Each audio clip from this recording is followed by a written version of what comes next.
Bérengère Bonte. Et ce matin, votre invité est Olivier Besancenot. Oui, bonjour Olivier Besancenot. Bonjour. Vous avez longtemps été porte-parole, on ne sait plus trop comment on doit vous présenter, dirigeant. Sous mon toujours meilleur profil, s'il vous plaît. Bon, Oui. du nouveau parti anticapitaliste qui se réunit donc tout le week-end à Nanterre, à l'université, entre bilan d'élection, des départs, des orientations à redéfinir. C'est l'avenir du parti qui se joue, on peut le dire comme ça. C'est une réunion de crise.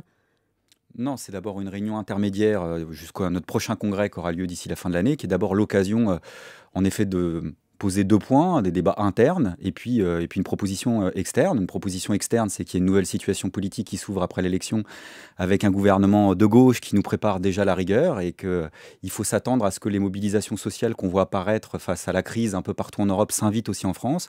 Et la proposition unitaire qu'on formule à toutes les organisations à la gauche, du Front de gauche, de lutte ouvrière, de toutes les organisations, c'est d'essayer de constituer ensemble un front qui lutte concrètement contre l'austérité. Puis une situation interne que vous avez soulignée, c'est en effet le dénouement d'une crise qui nous travaillait depuis des mois avec le départ déjà annoncé d'une partie de notre organisation au Front de gauche. Voilà, c'est ça. Pierre-François Grand, Myriam Martin qui vous avez succédé au porte-parole. Là, tout ça sera officialisé.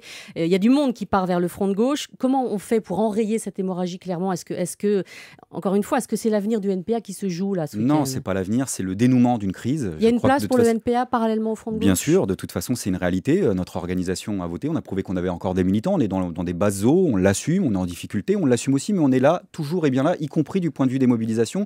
Il y a par exemple, après les élections, pas mal de salariés actuellement qui résistent face au licenciement, Sodic Médical, Technicolor, j'en passe et des meilleurs, qui aujourd'hui peuvent compter par exemple sur nous. Alors, on voit beaucoup moins de monde après les élections en général. Donc voilà. Sauf que la différence avec le Front de gauche, on a du mal, mais à la saisir. Elle est assez simple. Nous, on est dans l'opposition à la gauche du gouvernement et on l'assume. Aujourd'hui, la direction du Front de gauche tient un discours un peu plus ambigu. Le Front de gauche ne participe pas au gouvernement, en effet. D'ailleurs, c'est aussi la raison pour laquelle on s'adresse à lui pour constituer un front pour lutter concrètement face aux mesures d'austérité. Maintenant, on nous explique que c'est un peu le ni-ni. On n'est ni au gouvernement, ni dans l'opposition. Et pour nous, ça, c'est pas le bon positionnement, si vous voulez, pour préparer les ripostes demain. Mais on renonce pas à pouvoir les convaincre, mais pour ça, il faut essayer de peser de l'extérieur. Avec le recul, vous n'avez pas des regrets, vous, personnellement ? Je veux dire, quelle lecture vous avez ? Ce 1,15 pour Philippe Poutou à la présidentielle, on est loin quand même de ce que vous aviez fait, vous, et de l'élan de 2007. Oui, mais si vous voulez, de façon plus générale, à la gauche de la gauche, il y a un espace politique qui existe. Il y a eu un inversement, vous avez raison, des rapports de force entre les organisations de la gauche antilibérale réformiste radicale, le Front de gauche, et puis les organisations de la gauche révolutionnaire. Ceci étant, moi, je regrette absolument pas d'avoir mené cette campagne pour Philippe Poutou, parce que ça fait aussi partie des différences.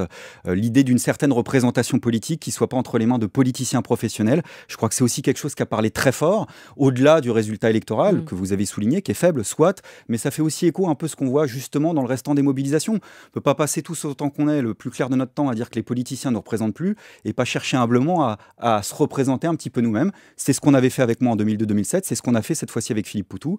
Et donc il y a plusieurs visages pour représenter le NPA et ça, c'est un acquis. Vous êtes un petit peu isolé quand même dans cette gauche de la gauche. Même la CGT, je crois, c'est sûr, même ne prononce pas le mot rigueur. Catherine parlait de ce mot un peu tabou. Vous le prononcez ? Oui, comme Marie-Lise Lebranchu, d'ailleurs, qui l'a prononcé très clairement, la ministre de la fonction publique. Donc, il faut arrêter de prendre les gens pour des... un peu mordu les doigts derrière. Oui, sûrement, j'imagine. Mais en tous les cas, il faut arrêter de prendre les gens pour des demeurés. Quand on vous dit concrètement qu'il va y avoir des gels sur les dépenses publiques, moi, je sais comment ça se passe. Quand vous allez ratifier pour 120 milliards d'euros, parce que c'est ça, quand négocie Hollande, une Europe libérale un petit peu plus austère encore, qui vous explique que concrètement, les déficits structurels de l'État ne pourront pas dépasser 0,5% du budget de l'État, ça s'appelle de la rigueur, ça s'appelle de l'austérité. D'un mot, la conférence sociale qui démarre là, lundi, vous en attendez quoi ? Vous serez satisfait à quelles conditions ? Mais je crois que ce sommet social ne sera pas difficile à grimper pour le MEDEF, vu ce qui est annoncé. Le coup de pouce pour le SMIC, personne n'y croit. Le dialogue avec les syndicats, ça doit plutôt vous réjouir. Mais le dialogue à froid entre gens qui se considèrent comme partenaires sociaux, et pardon, mais aujourd'hui le MEDEF se considère sûrement pas comme un partenaire social de qui que ce soit. Lui qui licencie à tour de bras,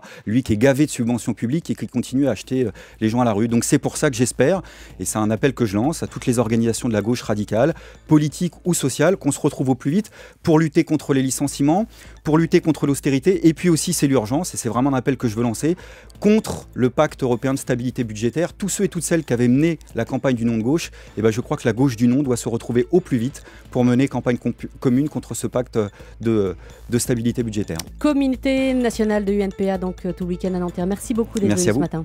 Et vous retrouvez cette interview en podcast vidéo aujourd'hui sur le site d'Europe 1, europe1.fr. Dans un instant, la météo complète de